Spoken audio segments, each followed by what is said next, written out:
Olá, boa noite. Sou Vânia, média integrante do Grupo Anjos de Luz. Orai e vigiai sempre, luz, paz e bem. Sejam bem-vindos ao Grupo de Estudo Anjos de Luz. Hoje falaremos sobre o capítulo 9 do livro Evangelho segundo o Espiritismo.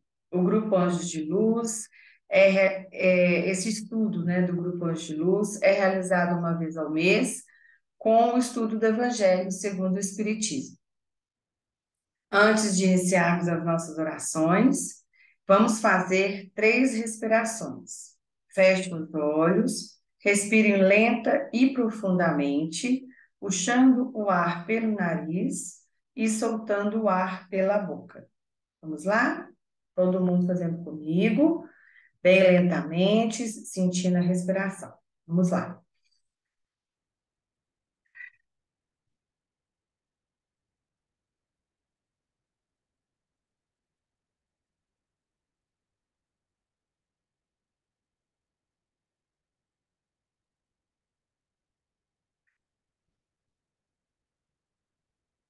Agora, nós vamos iniciar nossas orações. Vamos iniciar com a oração, a nossa oração do mantra do perdão, do amor e gratidão do Grupo Anjos de Luz. Vamos lá então. Hoje me perdoo e neste momento perdoo a todos. Peço perdão, sinto muito. Eu me amo, sou grato, estou livre. Todos estão livres. Assim é, assim será. Está feito. Amém, amém, amém, amém. Agora, vamos rezar juntos o decreto dos servidores da luz. Eu sou um corpo de luz. Eu acendo a luz em mim e ao meu redor. Eu aciono as potencialidades cósmicas da luz para que vibrem em cada ser. Eu sou a luz, eu sou a mais alta vibração de luz. Eu sou luz, eu vibro na luz, permaneço na luz por toda a eternidade. E iniciando hoje, então, o estudo do Evangelho segundo o Espiritismo, com o capítulo 9. Bem-aventurados, bem-aventurados aqueles que são brandos e pacíficos.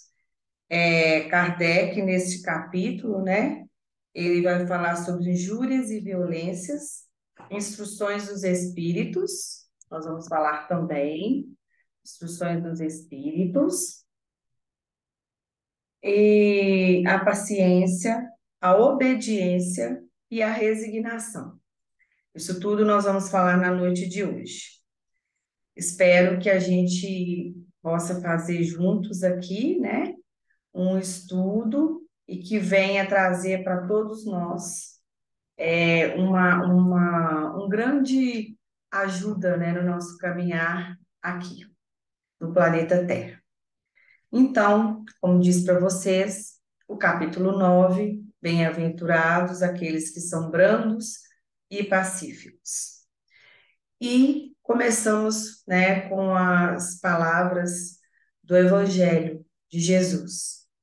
Bem-aventurados os que são brandos, porque possuirão a terra. São Mateus, capítulo 5, versículo 5. Bem-aventurados os pacíficos, porque serão chamados filhos de Deus. São Mateus, capítulo 5, versículo 9. Sabeis que foi dito aos antigos: não matareis, e quem que mate merecerá condenação pelo juízo. Eu, porém, vos digo que quem quer que se puser em cólera contra seu irmão merecerá condenação no juízo. Que aquele que disser a seu irmão raca merecerá condenado pelo conselho. E que aquele que lhe disser és louco merecerá condenado ao fogo do inferno. São Mateus, capítulo 5, versículo 21, 22. Por estas máximas, Jesus faz da brandura, da moderação e da mansuetude, da afabilidade e da paciência uma lei. Condena, por conseguinte, a violência, a cólera e até a expressão descortês de que alguém possa usar para com seus semelhantes. Raca, naquela época, né, entre os hebreus, era um termo desdenhoso, que significava homem que não vale nada, e se pronunciava cuspindo e virando para o lado a cabeça. Vai mesmo mais longe, pois que ameaça com o fogo do inferno aquele que disser a seu irmão: és louco. Evidente se torna aqui, como todas as circunstâncias, a intenção agrava ou atenua a falta, mas em que pode uma simples palavra revestir-se de tanta gravidade que mereça tão severa reprovação? É que toda palavra ofensiva exprime um sentimento contrário à lei do amor e da caridade, que deve presidir as relações entre os homens e manter entre eles a concórdia e a união. É que constitui um golpe desferido na benevolência recíproca e na fraternidade. É que entretém o ódio e a animosidade. E, enfim, que depois da humildade para com Deus, a caridade para com o próximo é a lei primeira de todo cristão.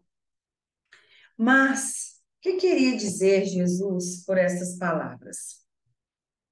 Bem-aventurados os que são brandos, porque possuirão a terra.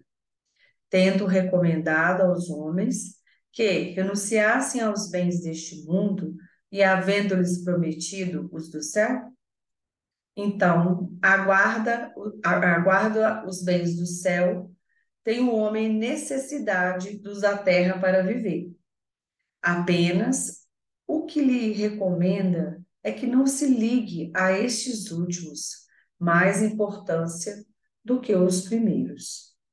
Por aquelas palavras, quis dizer que até agora os bens da terra são assambargados pelos violentos, em prejuízo dos que são brandos e pacíficos. Que a estes falta muitas vezes o necessário, ao passo que outros têm o supérfluo. Promete que justiça lhe será feita, assim na terra como no céu, porque serão chamados filhos de Deus. Quando a humanidade se submeter à lei de amor e de caridade, deixará de haver egoísmo. O fraco e o pacífico já não serão explorados, nem esmagados pelo forte e pelo violento. Tal a condição da terra, quando de acordo com a lei do progresso e a promessa de Jesus, se houver tornado o mundo ditoso por efeito do afastamento dos maus. E neste capítulo, Kardec vem falar para a gente, né, da afabilidade e a doçura. E ele começa falando da benevolência para com seus semelhantes. E ele fala que a benevolência para com seus semelhantes é fruto do amor ao próximo, que produz a afabilidade e a doçura, que lhes são as formas de manifestar-se. Entretanto, nem sempre há que fiar nas aparências. Quantos a cuja fingida bonomia não passa de máscara para o exterior de uma roupagem cujo talhe primoroso dissimula as deformidades interiores. O mundo está cheio dessas criaturas que têm nos lábios o sorriso e no coração o veneno, que são brandos desde que nada as agaste, mas que mordem a menor contrariedade, cuja língua de ouro, quando falam pela frente, se muda em dardo peçonhento quando estão por detrás. A essa classe também pertencem esses homens de exterior benigno, que, tiranos domésticos, fazem que suas famílias e seus subordinados lhes sofram o peso do orgulho e do despotismo, como a quererem desforrar-se do constrangimento que, Fora de casa, se impõe a si mesmo, não se atrevendo a usar de autoridade para com os estranhos, que os chamariam à ordem. Acham que pelo menos devem fazer-se temidos daqueles que lhes não podem resistir. Envaidecem-se de poder dizer: aqui mando e sou obedecido, sem lhes ocorrer que poderiam acrescentar: e sou detestado. Se o coração de modo algum lhes está associado só à hipocrisia, aquele cuja a afabilidade e doçura não são tingidas, nunca se desmente. É o mesmo, tanto em sociedade como na intimidade. Esse, ao demais, sabe que se pelas aparências se consegue enganar os homens, mas Deus ninguém engana. Lázaro, Paris, 1861. E depois, Kardec, nesse capítulo, ele vai falar da paciência. Aí ele começa dizendo: a paciência, a dor é uma bênção que Deus envia a seus eleitos. Não vos aflijais, pois quando sofrerdes, antes bendizei de Deus onipotente, que pela dor neste mundo vos marcou para a glória no céu. Sede pacientes. A paciência também é uma caridade, e deveis praticar a lei de caridade ensinada pelo Cristo, enviado de Deus. A caridade, que consiste na esmola dada aos pobres, é a mais fácil de todas. Outra há, porém, muito mais penosa consequentemente, muito mais meritória: a de perdoarmos aos que Deus colocou em nosso caminho para ser instrumentos do nosso sofrer e para nos porem à prova a paciência. A vida é difícil, bem o sei. Compõe-se de mil nadas, que são outras tantas picadas de alfinetes, mas que acabam por ferir. Se, porém, atentarmos nos deveres que nos são impostos, nas consolações e compensações que, por outro lado, recebemos, havemos de reconhecer que são as bênçãos muito mais numerosas do que as dores. O fardo parece menos pesado quando se olha para o alto do que quando se curva para a terra à fronte. Coragem, amigos. Tendes no Cristo o vosso modelo. Mais sofreu ele do que qualquer de vós, e nada tinha de que se penitenciar, ao passo que vós tendes de expiar o vosso passado e de vos fortalecer para o futuro. Sede, pois, pacientes, sede cristãos. Essa palavra resume tudo. Um espírito amigo, Ave, 1862, Paris, 1861.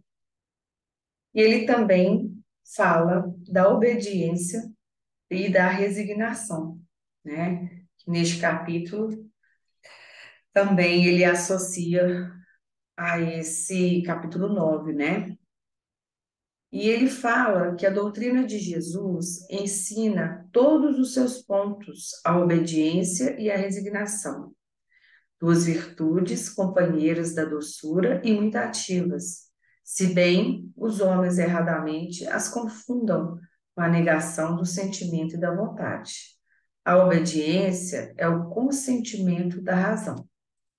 A resignação é o consentimento do coração. Forças ativas, ambas, porquanto carrega o fardo das provações que a revolta insensata deixa cair. O pusilânime não pode ser resignado, do mesmo modo que o orgulhoso e o egoísta não podem ser obedientes. Jesus foi a encarnação dessas virtudes que a antiguidade material desprezava. Ele veio no momento em que a sociedade romana perecia nos desfalecimentos da corrupção. Veio fazer que no seio da humanidade deprimida brilhasse os triunfos do sacrifício e da renúncia carnal. Cada época é marcada assim com o cunho da virtude ou do vício que a tem de salvar ou perder. A virtude da vossa geração é a atividade intelectual e o vício é a indiferença moral. Digo apenas atividade, porque o gênio se eleva de repente e descobre por si só horizontes que a multidão somente mais tarde verá. Enquanto que a atividade é a reunião dos esforços de todos para atingir um fim menos brilhante, mas que prova a elevação intelectual de uma época. Submetei-vos à impulsão que vimos dar aos vossos espíritos. Obedecei à grande lei do progresso, que é a palavra da vossa geração. Ai do espírito preguiçoso, ai daquele que cerra o seu entendimento. Ai dele, porquanto nós, que somos os guias da humanidade em marcha, lhe aplicaremos o látego e lhe submeteremos à vontade rebelde, por meio da dupla ação, do freio e da espora. Toda resistência orgulhosa terá de, cedo ou tarde, ser vencida. Bem-aventurados, no entanto, os que são brandos, pois prestarão dócil ouvido aos ensinos. Lázaro, Paris, 1863. E a última instruções dos espíritos, né, que vem nesse capítulo 9, é a cólera. E ele fala que a cólera, começando a falar sobre a cólera, ele fala do orgulho. Então ele fala que o orgulho vos induz a julgar-vos mais do que sois, a não suportardes uma comparação que vos possa rebaixar. A vós, considerardes, ao contrário, tão acima dos vossos irmãos, que em espírito, quer em posição social, quer mesmo em vantagens pessoais, que no menor paralelo vos irrita e aborrece. Que sucede, então? Entregai-vos à cólera. Pesquisai a origem desses acessos de demência passageira que vos assemelham ao bruto, fazendo-vos perder o sangue frio e a razão. Pesquisai e quase sempre deparareis com o orgulho ferido, que é o que vos faz repelir coléricos, os mais ponderados conselhos, senão o orgulho ferido por uma contradição, até mesmo as impaciências que se originam de contrariedades, muitas vezes pueris, decorrem da importância que cada um liga à sua personalidade, diante da qual entende que todos se devem dobrar. Se ponderassem que a cólera a nada remedeia, que lhe altera a saúde e compromete até a vida, reconheceria ser ele próprio a sua primeira vítima. Mas outra consideração, sobretudo, deverá contê-lo a de que torna infelizes todos os que o cercam. Se tem coração, não lhe será motivo de remorso fazer que sofram os entes a quem mais ama? E que pesar mortal, se no acesso de fúria praticasse um ato que houvesse de deplorar toda a sua vida. Em suma, a cólera não exclui certas qualidades do coração, mas impede se faça muito bem e pode levar à prática de muito mal. Isto deve bastar para induzir o homem a esforçar-se pela dominar. O espírita, ao demais, é concitado a isso por outro motivo, o de que a cólera é contrária à caridade e à humildade cristãs. Um espírito protetor, Bordeaux, 1863. O corpo não dá cólera àquele que não tem, do mesmo modo que não dá os outros vícios. Todas as virtudes e todos os vícios são inerentes ao espírito, a não ser onde estaria o mérito e a responsabilidade. O homem deformado não pode tornar-se direito, porque o espírito nisso não pode atuar, mas pode modificar o que é do espírito, quando o quer com vontade firme. Não vos mostra a experiência, a vós espíritas, até onde é capaz de ir o poder da vontade, pelas transformações verdadeiramente miraculosas que se operam sob as vossas vistas. Compenetrai-vos, pois, de que o homem não se conserva vicioso, senão porque quer permanecer vicioso, de que aquele que queira corrigir-se sempre o pode. De outro modo, não existiria para o homem a lei do progresso. Isso, essa é a mensagem final desse capítulo, né, de Kardec e Hahnemann, Paris, 1863.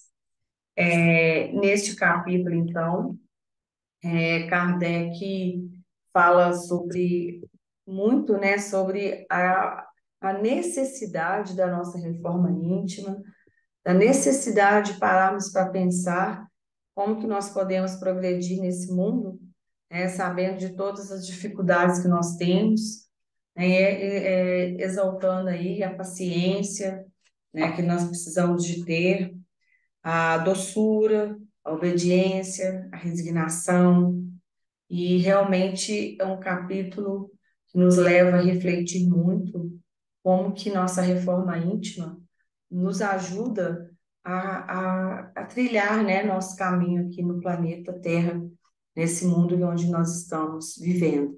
E são muitas as dificuldades, mas que nós podemos, com muito esforço e coragem, vencer.